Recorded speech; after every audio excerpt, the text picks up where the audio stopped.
You meet someone great, not just okay, not just passing time, someone who actually sees you, who texts back quickly, who remembers the small things, who doesn't run when you show a little bit of your real self.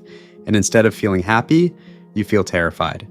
Your stomach tightens, your brain starts scanning for what's wrong, you notice the one tiny flaw, you replay their last message looking for hidden distance, you wait for the other shoe to drop, and then you do something you'll regret later. You pull back, you get cold, you say something vague, you stop replying as fast, you convince yourself you never really liked them anyway.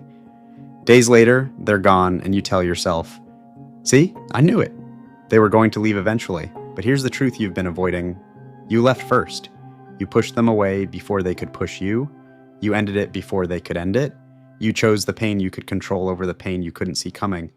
And this isn't a flaw in your character, it's a pattern, a survival strategy your brain learned so long ago that you don't even remember learning it." Let's go back. Imagine a child, maybe 5 years old, maybe 7. They need something, attention, comfort, help with a problem. They reach out to the person who's supposed to be safe, and nothing happens.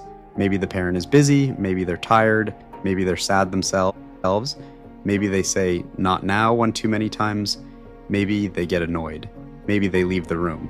The child's brain does something remarkable. It doesn't think "my parent is having a hard day." It thinks, "I asked for love and got nothing, so love must be dangerous." That's not a conscious thought, it's a feeling that buries itself in the body, a quiet conclusion.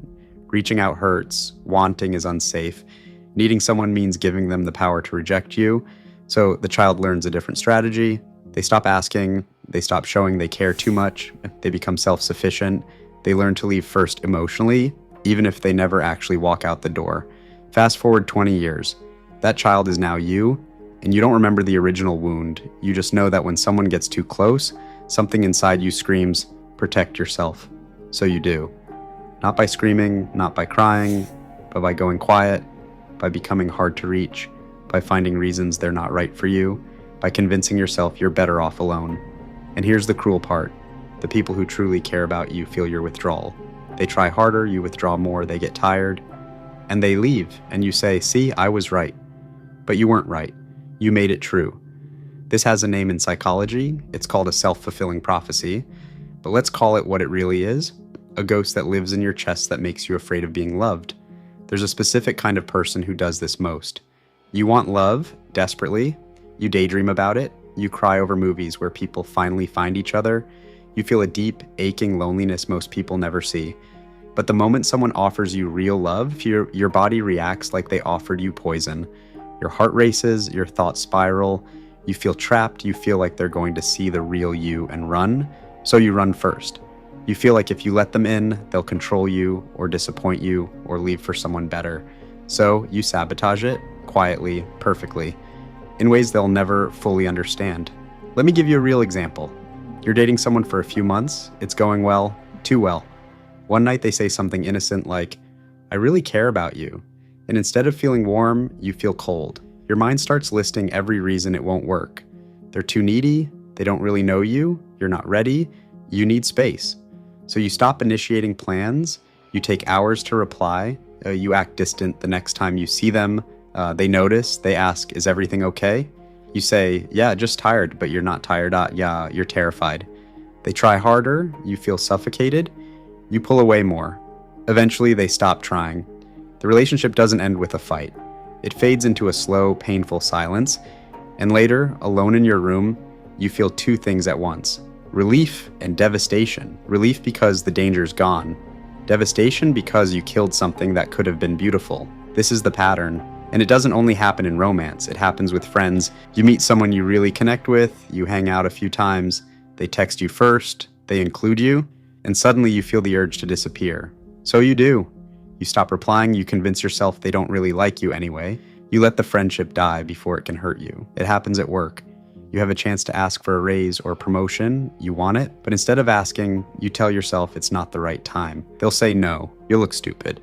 So you stay quiet and watch someone else get what you wanted. It happens with family. You want to have a real conversation to say, "The way you treated me hurt," but you already know they won't understand.